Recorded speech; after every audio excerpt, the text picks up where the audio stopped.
आचार्य राम्य हर शर्मा एक बार फिर पुनः आपके सामने। आज का हमारा विषय है इंद्रा एकादशी व्रत कथा मातम पूजन का और विधि विधान। दोस्तों, ये एकादशी जो है पितरों की शांति एवं उनके उद्धार के लिए की जाती है। इसका व्रत जो है पितरों की शांति के लिए और पितरों का आशीर्वाद प्राप्त करने के लिए किया जाता है। गुरुर्ब्रह्मा गुरुर्विष्णु गुरुर्देव महेश्वर गुरुर्साक्षात् परब्रह्म तस्मै श्री गुरवे नमः। शांतकारं भुजगशयनं पद्मनाभं सुरेश्वरं विश्वधारं गगनसदृशं मेघवर्णं शुभांगं लक्ष्मीकान्तं कमलनयनं योगविरदानगम्यं वंदे विष्णु भवभयहरं सर्वलोकैक्यनाथं। बोले इंद्रा एकादशी महात्म महापुराण महाराज की जय। श्री युधिष्ठिर जी बोले, हे भगवान, आप कृपा पूर्वक आश्विन मास की कृष्ण पक्ष की एकादशी की कथा कहिए। इस एकादशी का नाम क्या है तथा इस एकादशी के व्रत करने से कौन कौन से फल मिलते हैं, सो यह सब समझाकर कहिए।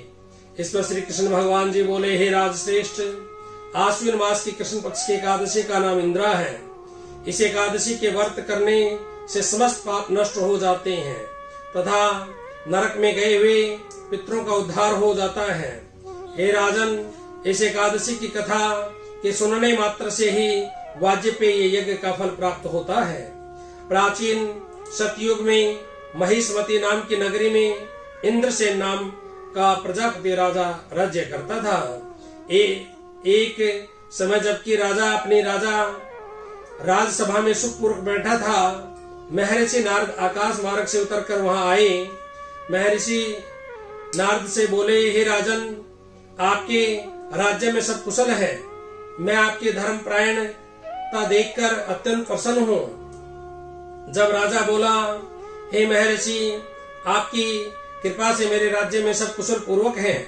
इस पर नारद जी बोले, हे राजन, मुझे एक महान आश्चर्य हो रहा है कि एक समय जब मैं ब्रह्मलोक से यमलोक को गया था तो उस जगह यमराज की सभा के मध्य में मैंने तुम्हारे पिताजी को बैठा हुआ देखा था। तुम्हारा पिता महान ज्ञानी, दानी तथा धर्मात्मा था। वह एकादशी के व्रत बिगड़ जाने से यमलोक को गया।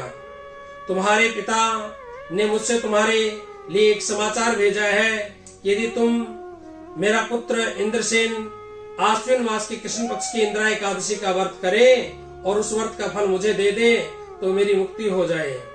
इस लोक से छुटकर मैं स्वर्ग लोक में वास करूंगा। जब राजा ने महर्षि नारद जी से ऐसे वाक्यों को सुना तो उसे महान दुख हुआ और इंद्रा एकादशी के व्रत की विधि पूछने लगा। हे नारद, अब आप मुझे इस एकादशी के व्रत की विधि बतलाइए। इस पर नारद जी बोले, हे राजन, आश्विन मास की कृष्ण पक्ष की दशमी के दिन प्रातः काल श्रद्धा सहित स्नान करना चाहिए। इसके पश्चात दोपहर को भी स्नान करना चाहिए। उस समय जल से निकलकर श्रद्धा पूर्वक पितरों का श्राद्ध करें और उस दिन एक समय भोजन करें और रात्रि को पृथ्वी पर शयन करें।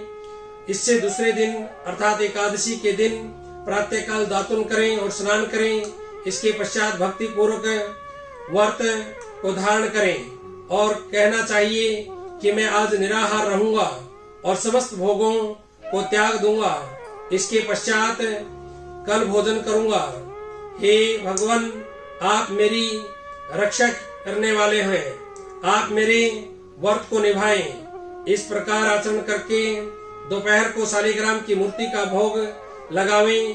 भोजन में से कुछ हिस्से को गौ को दें और विष्णु भगवान की धूप दीप नैवेद्य आदि से पूजा करें और रात्रि को जागरण करें। इसके उपरांत द्वादशी के दिन मौन होकर बंधु बांधवों सहित भोजन करें। हे राजन, यही इंद्रा एकादशी के व्रत की विधि है। हे राजन, यदि तुम आलस्य रहित होकर इस एकादशी के व्रत को करोगे तो तुम्हारे पिताजी अवश्य ही स्वर्ग को जाएंगे।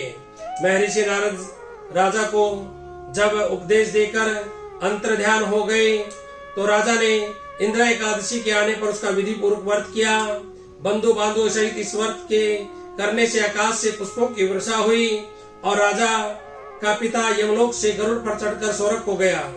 राजा इंद्रसेन भी एकादशी के व्रत के प्रभाव से इस लोक से सुख भोग कर अंत में वह स्वर्ग लोक को गया। श्री कृष्ण भगवान जी कहने लगे कि हे धर्मराज युधिष्ठिर, यह मैंने तुम्हारे सामने इंदिरा एकादशी का महत्व वर्णन किया। इस कथा के पढ़ने व सुनने मात्र से ही समस्त पाप नष्ट हो जाते हैं और अंत में स्वर्ग लोक में जाकर वास करता है। बोले एकादशी महात्म महापुराण महाराज की जय। श्रीमन्नारायण नारायण नारायण, हरे हर नारायण नारायण नारायण, विष्णु नारायण नारायण नारायण। बोले विष्णु भगवान की।